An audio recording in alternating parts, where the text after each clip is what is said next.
I don't think she has the ability to talk to foreign leaders.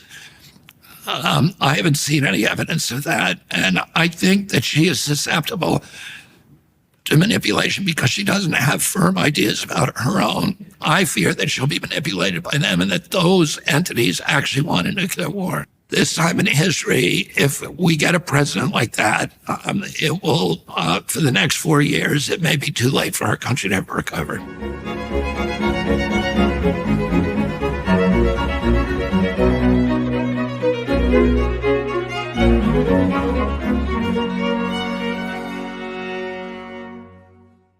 Hello, everybody. So today I had the privilege of round 2 with Robert F. Kennedy Jr. The first time we had a discussion, which I enjoyed a lot and thought was very worthwhile, the powers that be at YouTube decided that it was okay for them to eradicate it, which was not something that I was happy with and still remain unhappy about. We'll see if the same thing happens this time. So we covered, a lot has changed since that first interview, most markedly that RFK is now allied with Donald Trump, and that's quite a strange turn of affairs. We have a coterie of disaffected Democrats running on the Republican side against Kamala Harris. And what did we talk about? Well, we talked a lot about why RFK has become disenchanted with the Democrats. And I had pushed him on that issue in our first discussion, asking him, for example, when the left goes too far. We finally have the answer to that question. That's in this podcast, because RFK outlined 5 different ways the left has gone too far. So highlighting what? Highlighting their lack of care for free speech, highlighting the fact that they're now the party of war, highlighting the fact that they're no longer the party of the working class. Well, there's 3 ways that the left has gone too far, and that's the tip of the iceberg. We talked a fair bit about, well, the policy issues that Kennedy has been discussing with Trump, concentrating particularly on the health crisis, on free speech, and on international peace. And those do strike me as 3 major issues that we need to contend with. We talked about the development of Trump's new team, which is a remarkable occurrence. The fact that he has Musk, the fact that he has Ramaswamy, Tulsi Gabbard, and of course Kennedy himself. That changes the political landscape dramatically, something the Trump team hasn't yet capitalized on. We talked a little bit about what the union might look like under a Trump administration with all these remarkable people in it. So join us for all of that. YouTube censors allowing. So I'm very curious about the alliance that you formed with Trump. I'm curious about whether you ever imagined that such a thing was a likelihood. And then I'm curious about why you decided it was a good idea. I never imagined such thing was a likelihood. In fact, I was reading a statement that I had forgotten I made, but I made it repeatedly during the 18 months when I was running after declaring that I was going to run. When people oftentimes would ask me, "Why don't you run with Trump?" and I would say, and then on several occasions I was approached by the Trump campaign about running as his VP. And my answer to that was always that that would result in a divorce with my wife even if I had the inclination to do that, because it's something that just constitutionally she, at that point, could not have handled and would have, I think, impacted her job and would have, it would and her friendships, her relationships, her family, etc. But a lot, we both learned a lot during the election.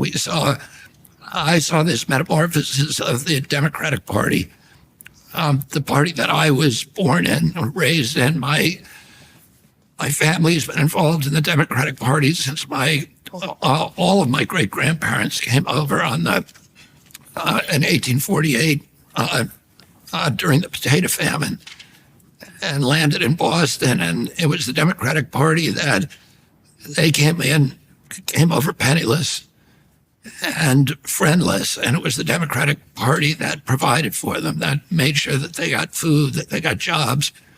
that protected them against the reigning hierarchy of power in Boston at that time, which was, run by what they call the Brahmin class, which was very hostile to Irish Catholics in particular. And my great-grandfather was the first Irish Catholic mayor of Boston. The first, let me put it this way, Irish Catholic ghetto mayor. There was one mayor before him that was Irish Catholic, but he was chosen by the Brahmins. And he was the first one who was, part of the rebellion of the Irish. And the ultimate takeover of Boston and many of our other urban areas by Irish Catholic politicians. My grandfather, John Fitzgerald, was called Honey Fitz because he had a beautiful singing voice that sounded like honey. And his contemporary, Patrick Joseph Kennedy, was a state legislature and a political boss in Boston. Their children married. Rose Fitzgerald married my grandfather.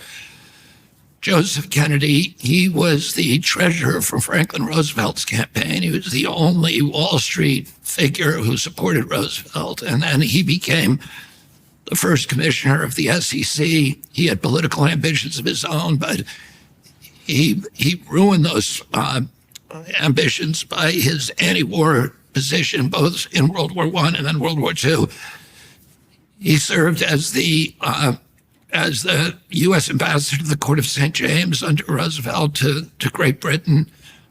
And then his children, his son Joe, who was killed during the war, gave a speech, would have run, and my grandfather had ambitions for him to be the first Irish Catholic president. He spoke, gave a keynote address at the Democratic Convention in 1940. My uncle, John Kennedy, became the first Irish Catholic president of the United States. My father served as Attorney General in the United States Senate and then died, was assassinated in his own run for president. My uncle, Ted Kennedy, was the second longest serving member of the United States Senate. And so, my family, the DNA of the Democratic Party was baked into my own character, my identity. I grew up in the party. I began campaigning when I was 6 years old on my uncle's campaign. I attended the convention in Los Angeles that year, and I've attended almost every Democratic convention since then. Worked in probably 100 campaigns. And I was a stalwart in the Democratic Party, but the Democratic Party that I grew up with changed dramatically, has changed the last year. The Democratic Party I grew up in was the party of peace. My uncle, John Kennedy, he was asked by his best friend, one of his two best friends, Ben Bradley, who was then the editor of Washington Post, what do you want on your gravestone? And without skipping a beat, my uncle said he kept the peace. He said the primary job of a president of the United States was to keep the country out of war. Mm-hmm. He said he didn't want children in Africa and Latin America, when they heard about the United States, to think about a man in a military uniform with a gun. He wanted them to think of a Peace Corps volunteer. He wanted them to think of the Kennedy Milk Program, which provided nutrition to millions of malnourished kids around the world. He wanted them to think of USAID, of Alliance for Progress, and these other programs that my uncle created to project economic power rather than military power abroad. My uncle was under tremendous pressure to go to war in Laos, which he resisted in 1961, to go to war in Germany during the Checkpoint Charlie crisis in 62, to go to war against Cuba in 61 during the Bay of Pigs, and then again in 63 during the Cuban Missile Crisis, and then to go to Vietnam. Virtually all of his advisors were telling him he had to send 250,000 troops to Vietnam or the government was collapsed, and he said, it's their government. We cannot fight their war for them. He ultimately, under great pressure, sent 16,000 military advisors, and then who were not, under his rules of engagement, allowed to participate in combat. Some of them did. In October of 1963, he learned that a Green Beret had been killed in Vietnam. And he turned to his aide, Walt Rostow, and he said, I want the casualties, a complete list of casualties, of U.S. casualties. Rostow came back to him an hour later and there was 76 Americans that died at that point. My uncle said it's too many. And that afternoon, this October 22nd, 1963, he signed National Security Order 263, ordering all military personnel, U.S. military personnel, out of Vietnam by 1965, with the first 1,000 coming home by December. So that would have been 6 weeks later. And then he was killed 30 days to the date after he signed that order. And a week after that, President Johnson, his successor, remanded National Security Order 263. Johnson then sent 265,000 Americans to Vietnam. It became our war. My father ran against that war in 1968, and he also was killed in that process. And then Nixon took over and sent 560,000 Americans to Vietnam. We killed 1 million of them, maybe 2 million. They killed 56,000 of our children, including my cousin George Skakel, who died in the Tet Offensive.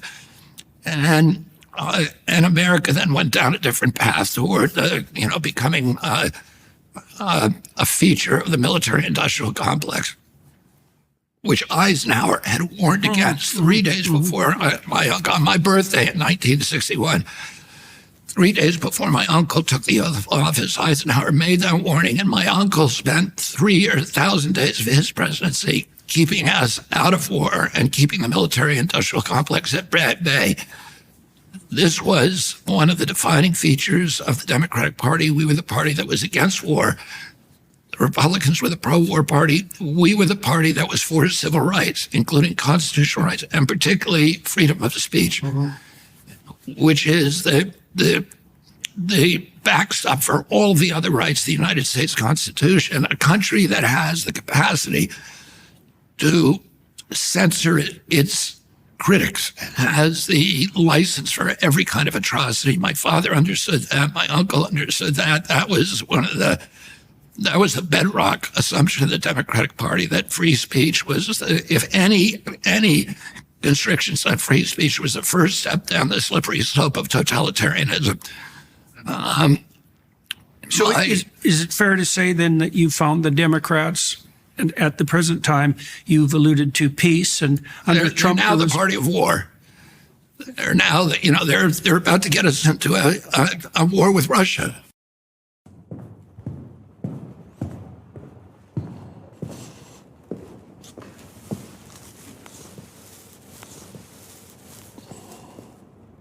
So we could start by talking about depression. Depressed people are sad and frustrated and disappointed. They tend to feel all negative emotions simultaneously in a manner that's paralyzing. Depression is fundamentally a biochemical disorder. One of the things I tried to determine as a good behaviorist was whether the person who was suffering because they were ill in the strictly physiological sense, or whether they were suffering from the cumulative micro and macro catastrophes of life. The probability that tossing an antidepressant into the mix is all of a sudden going to fix your life that are absolutely catastrophically out of order is zero. The more unstable your life is, the less serotonin your brain produces, and that makes you hypersensitive to negative emotion and suppresses positive emotion. You take the problem, I'm suffering, and then you think, well, why are you suffering? It's exposure therapy. And then you can practice encountering the obstacles that are stopping you, and it'll make you braver, and it'll help you deal with your problems. Voluntary confrontation with the forces of darkness and chaos is the fundamental story of life. Putin has said this week that if we send missiles into Russia, that he will consider himself to be at war with NATO and the United States of America. And, and he's got more weapons than he's got is the biggest nuclear power in the world. He has 1,200 more nuclear warheads than we do, and they're better than ours. And his electronic warfare system is a generation ahead of ours, as they've shown in Ukraine. They can shoot down almost anything that we send against them. And Kamala Harris, during the convention, made this extraordinarily belligerent speech that appears to have been written by the neocons. And then before she went on, a CIA director spoke immediately before her. And they had military people speaking at that convention. This was inconceivable, when I was growing up. And Kamala Harris in recent days has touted her endorsement by Dick Cheney. Mm-hmm. Dick Cheney was like Darth Vader. If you were a Democrat in 2004, practically the qualification for you being a Democrat is to consider Dick Cheney a war criminal. Dick Cheney and John Bolton, who she also touted her endorsement by, and 225 other neocons who came out and supported her that day. Dick Cheney and John Bolton were the people who gave us the Patriot Act. They're the ones who launched the surveillance state, the censorship state, the legalized spying by the CIA and propaganda by the CIA against the American people. Never happened before. It's in their charter. They can't do that. And Dick Cheney, and then they gave us the Iraq War, which was the greatest cataclysm, foreign policy cataclysm in American history. We destroyed Iraq, which was our bulwark against Iranian expansion. The October 7th invasion were a direct result of our destruction of Saddam Hussein. Iraq is now no longer a bulwark against Iran. It is now a proxy of Iran, thanks to our war, which is exactly the foreign policy outcome that we've been struggling to avoid for 30 years. We killed more Iraqis than Saddam Hussein by far. We turned Iraq into a warring cauldron of Sunni and Shia death squads. We created ISIS.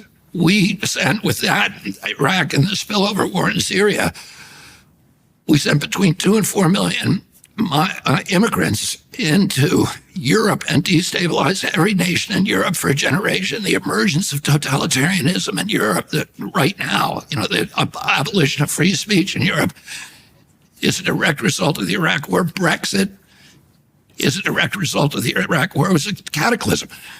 If you ask Dick Cheney, who gave us torture for the first time in American history, we had this tradition in this country against torture. George Washington, even when the British were torturing Americans and murdering them on prison ships in Manhattan, off Manhattan Island, Washington was asked about torturing a British prisoner who had critical information, military information. He said, I'd rather lose the war than do that. If we lower ourselves to that level, then what's the point?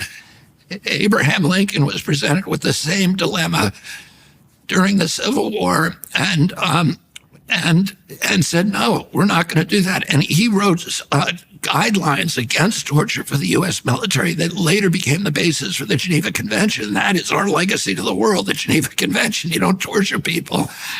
And Dick Cheney introduced that extraordinary renditions, openly torturing people, bragging about it. If you ask Dick Cheney today, do you disavow any of those policies? He would say, no, I embrace them.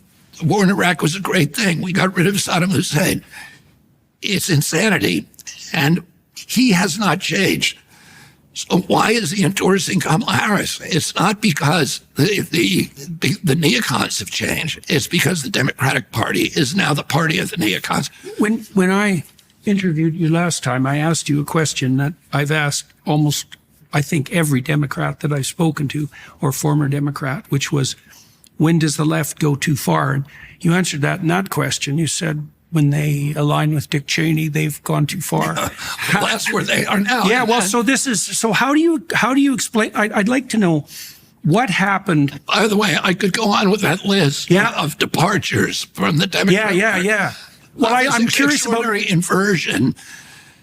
And I studied American history, and in college. And, one of the ways that we study American history is according to these four big realignments that happen among the parties during different parts of our history. And we're going through one of those realignments today, where the Democratic Party was the party of civil rights, has now become the party of censorship, the party of surveillance. Yeah. It was the party of that was fighting against the subversion of American democracy by big corporations, by Wall Street and corporate robber barons and titans. Today, the Democratic Party is the party of Wall Street, is the party of big pharma, big tech, a big ag, a big food, of the military-industrial complex. When I was a kid, the Democratic Party was the party of the poor. Mm-hmm. The Republican Party was the wealthy party. That's where most of the wealth in this country, 70 or 80%, was in the Republican Party. We were the party of the firefighters, the cops, the union leaders. And it was very interesting at the Republican convention, you had for the first time in history, Sean O'Brien, the president of the Teamsters Union, speaking to great applause. This was unheard of. I was on tour recently with J.D. Vance, mm-hmm. and we spoke at the firefighters convention in Boston, and he was touting about the importance of today's Republican Party for collective bargaining, which was a criminal act in the past to the Republicans. During the 2020 election, Jordan, roughly 50% of the people in this country voted for Trump, and roughly 50% voted for Biden. The 50% who voted for Trump own 30% of the wealth in this country. The 50% who voted for Biden own 70%.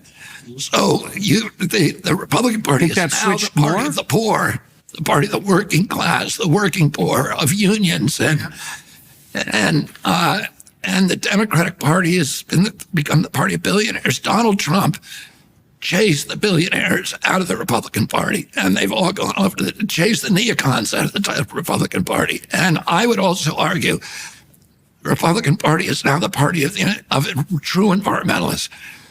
The fixation that, and this is the space that I came out of, and I got into, environmental work. I'm working for commercial fishermen on the Hudson River, and then rivers all over the country, protecting habitat, protecting water, clean air, protecting our children against toxins. And it's endocrine disruptors. There's a chemical now, the second most used chemical in this country, a pesticide in this country, is atrazine. It's banned in Europe, banned all over the world, but we use it here. It's in 63% of our drinking water. There's a famous African-American scientist named Tyler Hayes, who's at the University of Berkeley. He did a famous experiment that anybody can look up on the internet. And he put 70 African water frogs in an aquarium. He put atrazine in the water of that aquarium that was less than EPA's level. So it's less than the levels we have in 63% of our water supply. 60 of those frogs became sterile. They're all male frogs. 60 became sterile. 10% of those frogs turned female, and they were able to produce fertile eggs. So it changed their sex. And of course, normally, when you see something like that in an animal model, the first thing you want to do is test it in a mammalian model and then a human model. Those tests were never done. So we don't know what impact it's having on our children, if any. But I think those studies ought to be done.